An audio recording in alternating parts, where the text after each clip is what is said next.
Hello, teacher Cecilia. My name is Daniela Posadas, and this is my video of teaching reading, chapter number 1. So, we were reading through the chapter. We can see that we need to be more, more like a guide to the student. We need to help the student to understand what they are reading.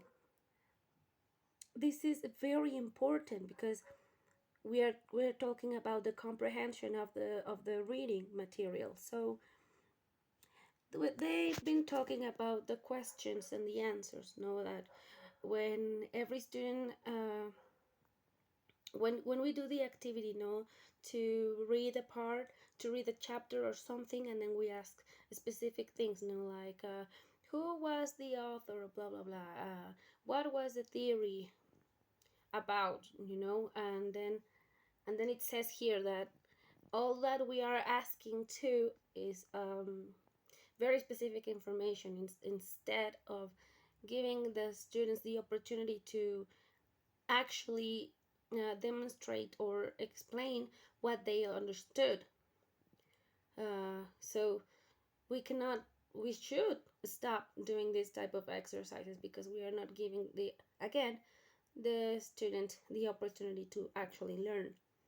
So I think this is very, very, very important. I found it very um, interesting because this is something that we often do know in the classes. Like, what was the story about? Who are the main characters? Blah blah blah blah. So, okay. So when we talk about the activities, we can talk about Grinnell and Swan's activities that they proposed.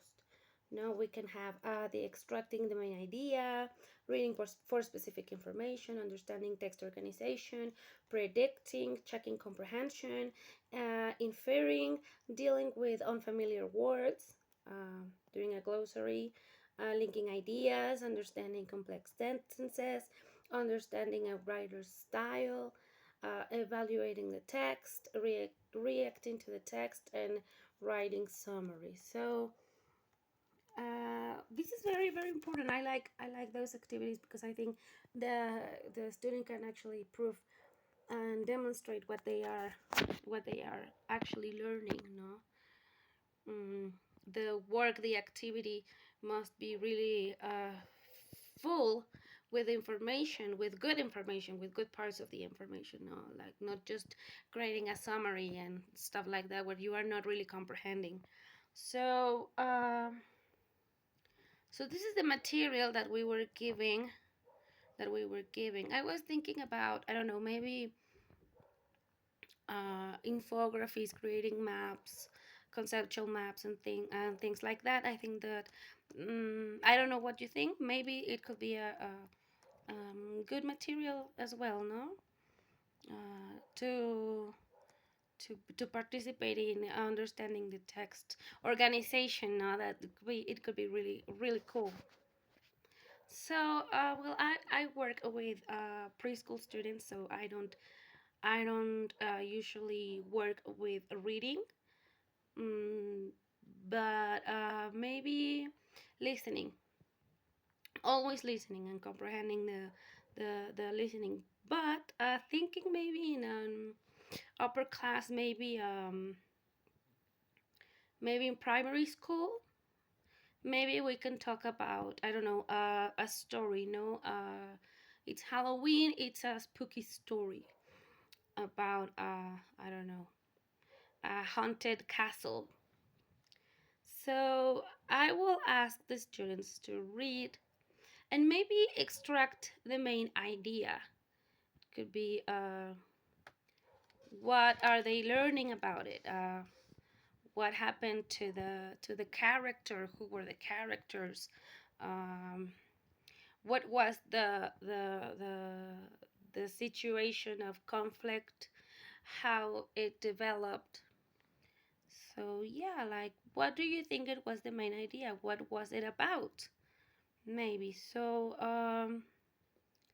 Then I will ask them to choose some words that that they like. For example, ghost. For example, vampire, castle, and things. And with those words, I will ask them to, instead of lines, draw a castle, but instead of lines, use words like, for example, castle, um, ghost, um, vampire, knight, and to do a little creation. Maybe that's what I would like to do. Predicting, always predicting. That is something that we usually do in class. Like they see the picture, they read the name of the story, and they must predict what do you think is about? What do you think the story is about? You know, I don't know. What kind of characters do you think we can find there in the story? So, okay, is there an unfamiliar word? Okay, let's talk about it. Let's review it and explain it to the students. Okay, whenever you find this word, you can see here that it means blah blah blah. No, and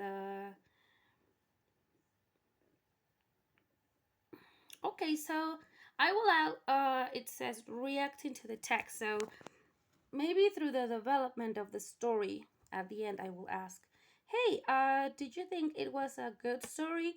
Did you think it was a good development of the story? Could you do what?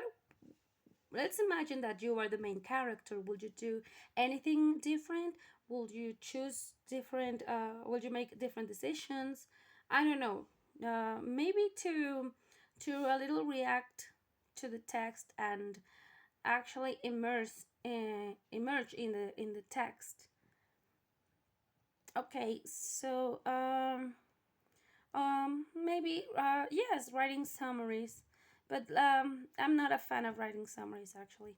So because it must show comprehension of the reading of the passage, but I don't think that there is always comprehension. I think it's just copy and paste, copy and paste, copy and paste instead of actually giving it a format.